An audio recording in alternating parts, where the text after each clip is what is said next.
My fellow Americans, on Monday, America will celebrate her 207th birthday. I love the 4th of July. I enjoy picnics and fireworks and long summer days, and I get excited with the thought that millions of our people all across our great country will, on this 4th of July weekend, join together in thinking about freedom and the men and women who sacrificed to make it our inheritance. It's easy to forget just what a revolution these Americans made. It's easy to forget how they amazed the world and how many hopes they raised. President George Washington, in the very first inaugural address, warned Americans that they had a new responsibility. He said the preservation of the sacred fire of liberty and the destiny of the Republican model of government are justly considered, perhaps as deeply as finally staked on the experiment entrusted to the hands of the American people. Now, you may not think of yourself or our democracy as an experiment, but look around. All over the world, millions and millions of people still live under tyranny. Their leaders claim that they're the way of the future, that history is on their side. And yet, their people look to us for hope. Their people look to America as the cradle of freedom, the place where the great civilized ideas of individual liberty, representative government, and the rule of law under God are realities.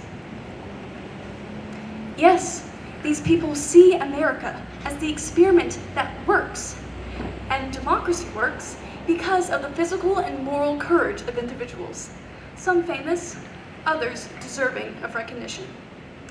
I think of a group of women we honored in Washington this past April, an honor long overdue. They were nurses who'd been captured in the Philippines during World War II and then spent nearly 3 years in prison camps. Lieutenant Colonel Madeline Olnham, who was captured at Corregidor, has described tending wounded soldiers during the long months of siege.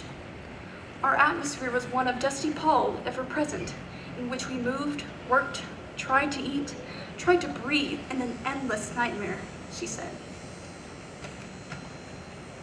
In Santo Tomas prison camp, Colonel Olnham and her fellow nurses quickly organized into shifts and began to care for other prisoners.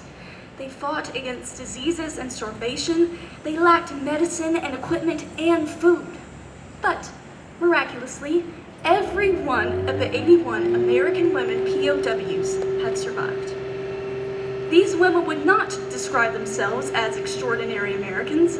They simply volunteered to serve their country, and they chose to serve it with courage and hope. Their patriotism, as they gathered in Washington 40 years after their capture and imprisonment, remained strong and vibrant. Of course, we're accustomed to thinking of courage during a time of war, but democracy requires political courage as well. In 1954, when he was convalescing from a painful back operation, Senator John F. Kennedy had time to think about political courage. The result was a book entitled Profiles in Courage, in which he wrote, "In the days ahead, only the very courageous will be able to take the hard and unpopular decisions necessary for our survival in the struggle with a powerful enemy. And only the very courageous will be able to keep alive the spirit of individualism and dissent, which gave birth to this nation, nourished it as an infant, and carried it through its severest tests upon the attainment of its maturity." Thank you all very much.